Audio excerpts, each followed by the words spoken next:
یوې پیغلې نجلۍ له خپلې مور څخه وغوښتل چې د زنا کولو لپاره اجازه ورکړي. مور یې یوه ډېره هوښیاره او حکیمه میرمن وه. خپلې ګرانې لور ته یې ډېر نصیحت وکړ چې زما ګرانې لورې، زنا ډېر ناوړه عمل دی. یو خو اسلام موږ له دغه ناوړه عمل څخه په کلکه منع کړي یو، او بل دا چې په اجتماعي ټولنه کې ډېر زیات مشکلات رامنځته کوي. لنډه دا چې پر لور یې د مور نصیحت کوم تاثیر ونه کړ. سره له نصیحته یې بیا هم پر خپل دریځ باندې ټینګار وکړ چې ماته اجازه راکړه. کله چې مور پوهه شوه چې زما نصیحت هسې یوه خیالي افسانه ورته ښکاري، نو لږ سوچ یې وکړ تر څو چې خپل نصیحت ته عملي بڼه ورکړي او خپله لور له دغه ناوړه عمل څخه منع کړي.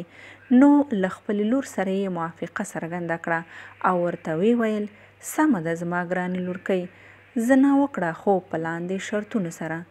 لور یې ډېره خوشحاله شوه چې اوس خو یې اجازه راکړه، نو زه به دغه شرطونه پوره کوم او بیا به دا کار کوم. او خپلې مور ته یې وویل: مهرباني، زه ستا شرطونو ته تیاره یم، خو دا وعده به راسره کوې چې کله مې شرطونه پوره کړل بیا به مې نه راګرځوي.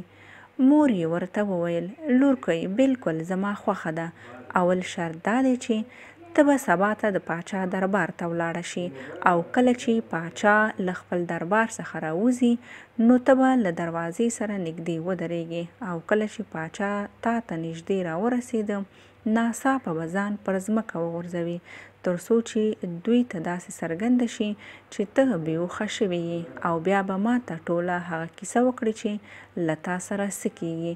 لور یې له خپلې مور سره موافقه وکړه او د پاچا دربار ته ولاړه. کله چې پاچا له دربار څخه راووت، نوموړې پیغلې سم له واره ځان په ځمکه وغورځاوه.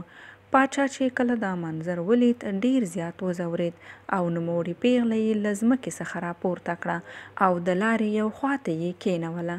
پیغلې هم د پاچا نه شکریه ادا کړه او په ډېرې خوشحالۍ سره خپلې مور ته راغله او د پاچا کیسه یې ورته وکړه. مور یې ورته وویل: سبا به بیا پر همدغه وخت ولاړه شي او همداسې به وکړي. سبا چې پیغله بیا د پاچا دربار ته ولاړه، کله چې پاچا راووت د تیر په څېر یې بیا ځان پر ځمکه راوغورځاوه. په دې وخت کې پاچا د پیغلې طرف ته هیڅ اعتنا ونه کړه او همداسې ځینې تیر شو. پر ځای یې د پاچا وزیر ورغی او راپورته یې کړه او بیا یې یوې خواته ودروله. کله چې پیغلې دا حالت ولید خواشینې شوه او خپل کور ته ولاړه، او مور یې له دې کیسې څخه خبره کړه.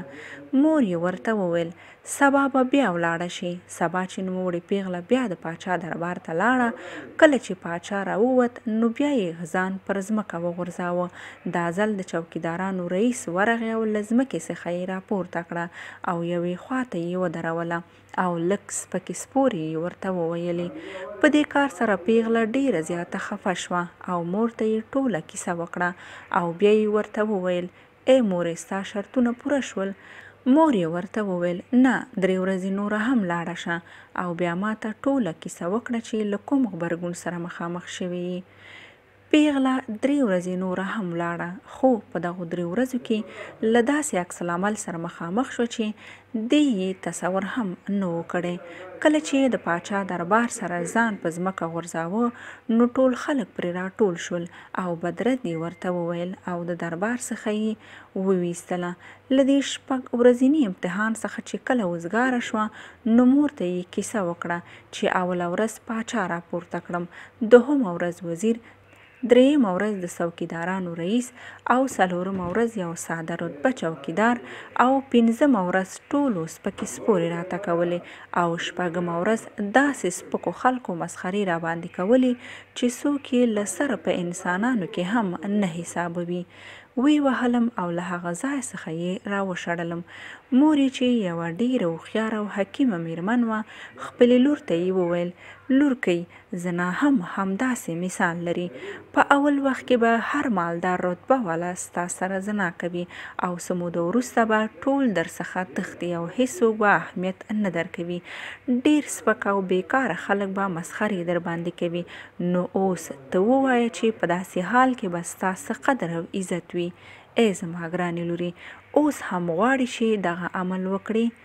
کله چې د پیغلې عقل سر ته راغی نو د خپلې مور نه شکریه ادا کړه او ورته وویل ای مورې زما دې په الله جل جلاله قسم وي چې زه به په ټول ژوند کې دغه کار ونه کړم.